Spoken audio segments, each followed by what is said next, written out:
আমি বলতে চাই আমাদের যে বিরোধী দল রয়েছে সেই বিরোধী দল নির্বাচনের আগে কি বলেছে? নির্বাচনের আগে বলেছিল যে ফ্যামিলি কার্ড দিয়ে কি হবে, তাই না? বলেছিল, মনে আছে? তারা বলেছিল এই ফার্মার্স কার্ড দিয়ে কি হবে। তারা বলেছিল বিএনপি সরকার রাষ্ট্র গঠন করতে পারবে না, তাই না? বলেছিল না? আজকে আমি জামাতের এমপিদের দেখি তারা প্রত্যেক মন্ত্রীদের সাথে ঘুরে ঘুরে ছবি তুলে, তারা মন্ত্রীদের কাছে, বিএনপি সরকারের কাছে চিঠি দিয়ে উন্নয়নের জন্য আর্জি জানায়। আমার কাছে মনে হয় নির্বাচনের আগে তাদের যে আচরণ, সেই আচরণের উপর ভিত্তি করে এই প্রত্যেকটি ছবি তোলা এবং প্রত্যেকটি চিঠি দেওয়া এবং আর্জি যাওয়ার সময় একবার করে বিএনপি সরকারকে ধন্যবাদ জানানো উচিত। কারণ বিএনপি সরকার গঠন করার মাধ্যমে শুধুমাত্র যেসব জায়গায় বিএনপি জিতেছে তা না, যেসব জায়গায় বিএনপি জিতে সেসব জায়গাতেও আমরা কিন্তু উন্নয়নের কথা বলছি। তার মানে এটা শুধু আমরা দলের কথা চিন্তা করছি না, আমরা এই দেশের সাধারণ মানুষের, দল মত নির্বিশেষে সব সাধারণ মানুষের জীবন মানের উন্নয়নের কথা ভাবছি। কিন্তু একটা পার্থক্য রয়েছে আমার কার্যপ্রণালী এবং অন্যান্য বিরোধী দলে যারা রয়েছেন তাদের কার্যপ্রণালীর মধ্যে। আমি ঘোষণা দিব উন্নয়নের, আমি ঘোষণা দেব উপকারের যখন আমি এটা করে ফেলব, কাজটি করার পরে, কাজটি করার আগে না। তো যে কারণে আপনারা হয়তো এখন আমার কাছে এরকম বলতে পারেন যে কি ধরনের উন্নয়ন শিবগঞ্জে হবে, সেটি একটু অপেক্ষা করতে হবে। যখন উন্নয়নটা হবে, যখন বরাদ্দটা পাস হবে, তখন আমি আপনাদের কাছে আবার ফিরে আসবো এবং প্রত্যেকটি ঘোষণা আমি দিব।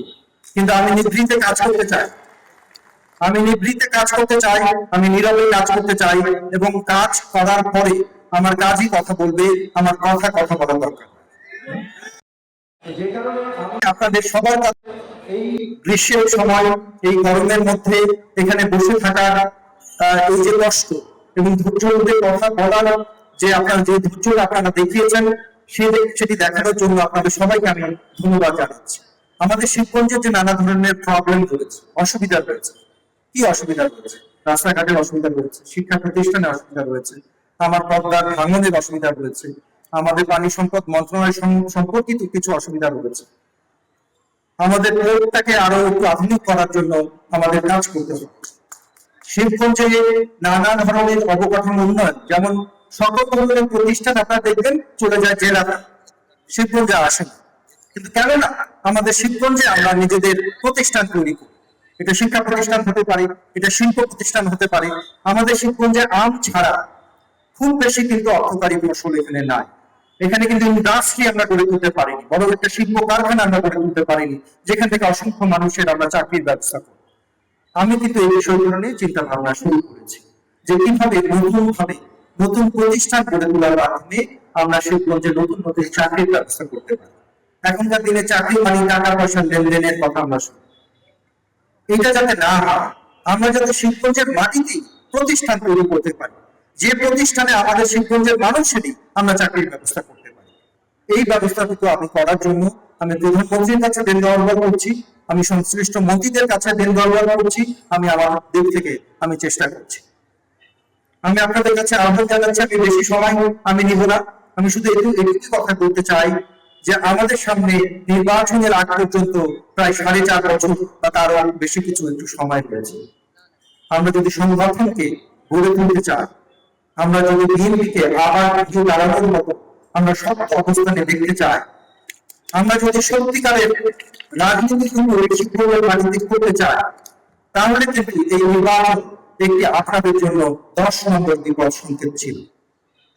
এই বিপদ সংকেত কিন্তু জনগণ আপনাদেরকে দিয়েছে, কিন্তু আপনারা যারা এখনো এই হুঁশ হয় নাই, এখনো যাদের জ্ঞান হয় নাই যে জনগণ আমাদের কোন কাজটির জন্য আমাদেরকে ভোট দেয় না, এখন আপনারা যারা আমরা ইংরেজিতে বলি লিভিং ইন ডিনায়ার, মানে অস্বীকারের মধ্যে বসবাস করছেন, আপনারা স্বীকার করছেন না আপনার ভুলটা, আপনারা জনগণের কাছে যাচ্ছেন না, তারা কিন্তু এই দলকে ঠিক করতে পারবেন না।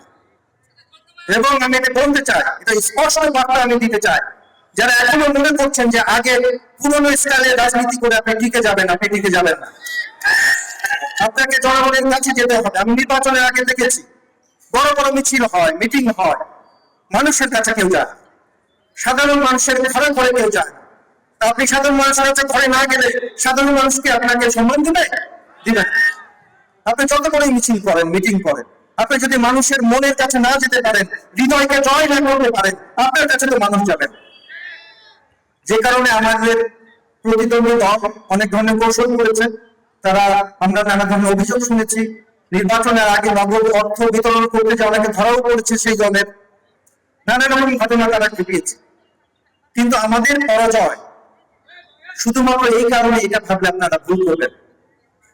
আমাদের স্পষ্ট যে বার্তাটুকু, সেটি হচ্ছে আমাদের সাধারণ মানুষের সাথে সম্পর্ক গড়ে তুলতে হবে, আমাদের সাধারণ মানুষের কাছে যেতে হবে, ঘরে ঘরে যেতে হবে, আমাদের সংগঠনকে শক্তিশালী করতে হবে।